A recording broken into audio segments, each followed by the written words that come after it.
नमस्कार मंडळी, माझ्या यूट्यूब परिवाराला दसऱ्याच्या हार्दिक शुभेच्छा. तुमचं आयुष्य आनंद, आरोग्य आणि समृद्धीने भरलेलं असो. वाईटावर चांगल्याचा विजय नेहमीच मिळत राहो आणि तुमच्या जीवनात नवी उमेद, नवे स्वप्न उजळत राहो.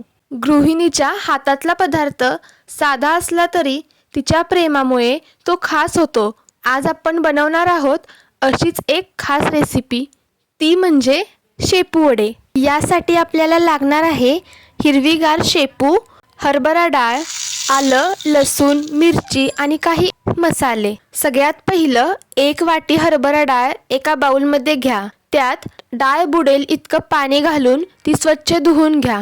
धुवून घेतली की परत एकदा त्यात पाणी घाला आणि थोडा वेळ ती भिजू द्या. डाळ चांगली भिजली की त्यातलं पाणी एका पेल्यात बाजूला काढा. बारीक करताना पाणी लागलं तर आपण हे पाणी वापरू शकतो. या डाळीमुळे आपल्याला मिळतात प्रोटीन आणि कुरकुरीतपणा, तर शेपूमुळे मिळते अप्रतिम चव आणि सुगंध. डाळ बारीक करण्यासाठी ती मिक्सरच्या भांड्यात घ्या. इथे आपण डाळीचं पीठ म्हणजे बेसन न वापरता भिजवलेली हरभरा डाळच वापरत आहोत. आता त्यात घाला 2-3 हिरव्या मिरच्या, 7-8 लसूण, आलं, जिरे आणि ते जाडसर वाटून घ्या. तुम्ही बघू शकता ही डाळ जास्त बारीक नाही केली. त्यात थोडे थोडे डाळीचे कण राहिले तरीही चालतील. ते डाळीचे राहिलेले छोटे छोटे तुकडे वड्यात छान कुरकुरीत लागतात. हरभरा डाळ वाटून घातल्यास वड्याचं टेक्स्चर जरा भरडसर, खमंग आणि चवदार होतं.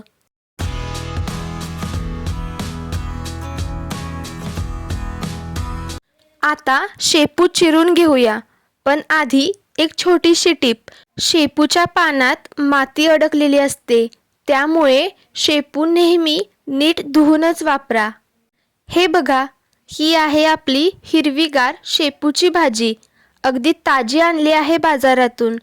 आता बऱ्याच जणांना शेपूची भाजी आवडते, पण काही जण नाक मुरडतात. त्यांना हे वडे खाऊ घातले तर त्यांचंही मत नक्की बदलेल. शेपू चिरताना थोडा संयम लागतो, कारण ती खूप बारीक चिरावी लागते. तुम्ही बघत असाल की शेपूची पानं अगदी बारीक असतात, म्हणूनच तिला इंग्लिशमध्ये डील लीव्ज म्हणून ओळखले जाते. म्हणजे फॅन्सी नाव असलं तरी आपल्यासाठी ती शेपूच आहे. आणि हो, शेपू ही फक्त चवदारच नाही तर पचनासाठी पण भारी असते. जुन्या आयुर्वेदिक पुस्तकांमध्ये तर तिला औषधी मानले. शेपू चिरून तयार आहे. आता पीठ मळून घेऊया. वड्याचं पीठ मळण्यासाठी परातीत बारीक केलेली डाळ घ्या. त्यात 1 वाटी बारीक चिरलेली शेपू घाला. थोडंसं पांढरं तेल, पाव चमचा हळद, अर्धा चमचा लाल तिखट, जिरे आणि चवीनुसार मीठ. आता हे सगळं व्यवस्थित मिक्स करून घ्या. पीठ छान मळून घ्या. यात 2 चमचे तांदळाचं पीठही घालू शकता, पण ते ऑप्शनल आहे. तांदळाच्या पिठाने कुरकुरीतपणा अजूनच वाढतो. सगळ्यात महत्त्वाचं, पाणी घालायचं नाही, कारण हे पीठ आपल्याला घट्टसर हवंय. कधीकधी वाटतं जेवढा प्रेमाने हे पीठ मळतोय तेवढ्याच प्रेमाने जर कोणीतरी वडे तळून खाऊ घातले तर आयुष्य सेट होईल. बरं, पीठ मळून झाले.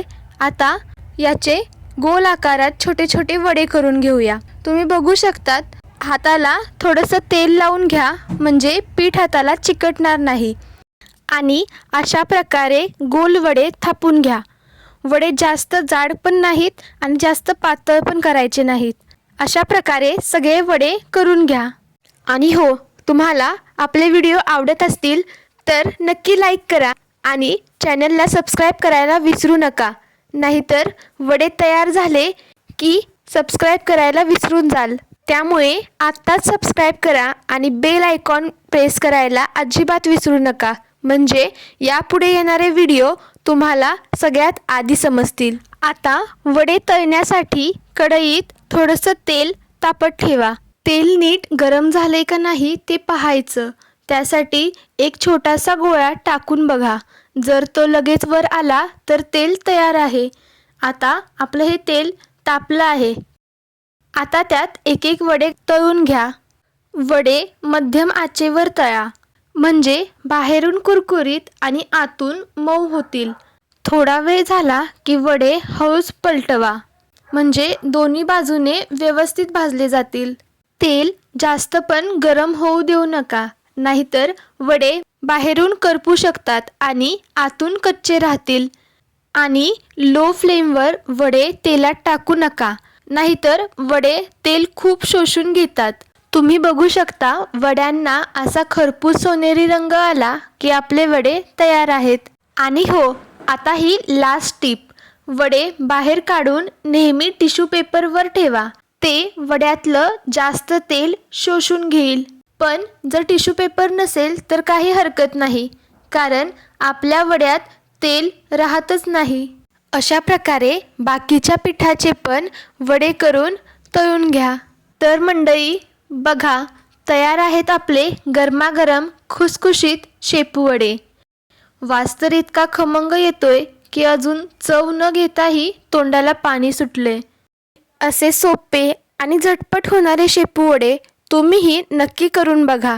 तुमच्या किचनमधूनही पसरू द्या हा अप्रतिम सुगंध. तर कशी वाटली मग आजची रेसिपी ते कमेंटमध्ये नक्की सांगा. तुम्हाला या आवाजावरून कळेलच की वडे किती कुरकुरीत झालेत.